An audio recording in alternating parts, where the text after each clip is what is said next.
today to chat with young Chinese and Australian students to find out how they see each other and what they want to do for China-Australian relations. Describe Australia with 1 or 2 words. Kangaroos. Sunshine coastline. Uluru, the highest rock. Watson Matilda. When you think of China, what's the first thing that springs to mind? Pandas, the Great Wall, and lots of delicious Chinese food. When I first came to China, my first thought was the vastness of China, how many things there were to see, how big the provinces were. But now being in China for some time, the first thing I think about is how diverse it is, from the food, the culture, the tourist sites, to the different parts of China. Where is your favorite place in Australia? If I get a chance to go to Australia, I would love to choose Brisbane because it's full of sunshine. If I were to go to Australia, I would definitely want to go to Sydney or Canberra because I think there are a lot of art galleries where I can experience a lot of cultures, arts. George, what's your favorite place in China? Chengdu. I love the pandas, and I'm also a big Zhao Lei fan. 和我在成都的街道走一走，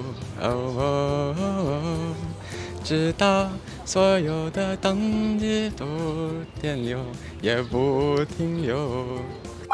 What are cultural differences and commonalities? Both countries have a lot of languages. Like in China, we speak Mandarin, Cantonese, and other minority groups their languages.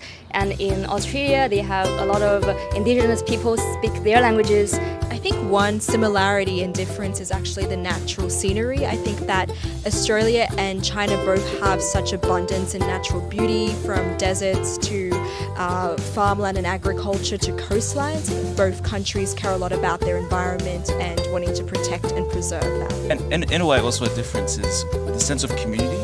Australia, you don't really see that. Like, you don't see big groups playing like chess or mahjong or exercising as much. In what aspects in particular do you hope that the bilateral relations will develop better?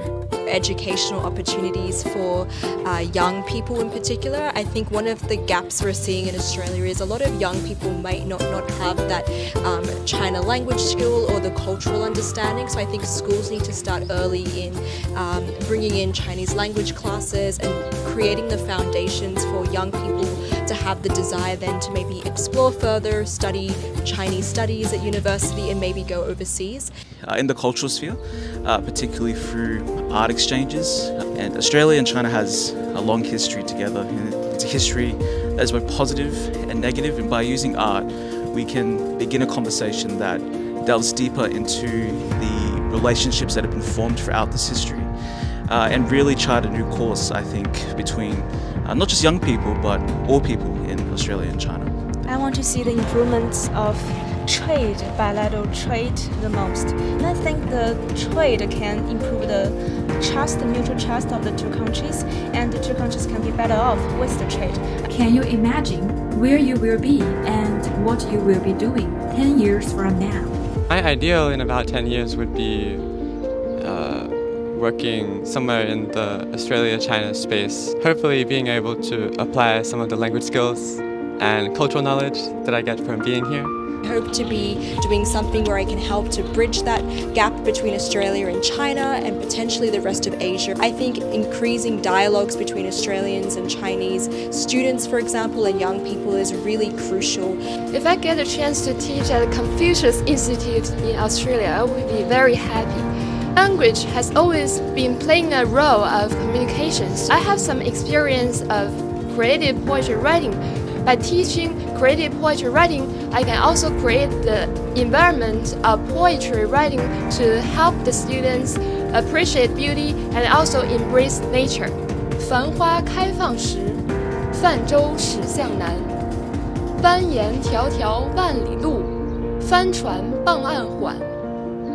点画沙漠彩，相谈映笑颜。古今丝路跨山河，微风拂面暖。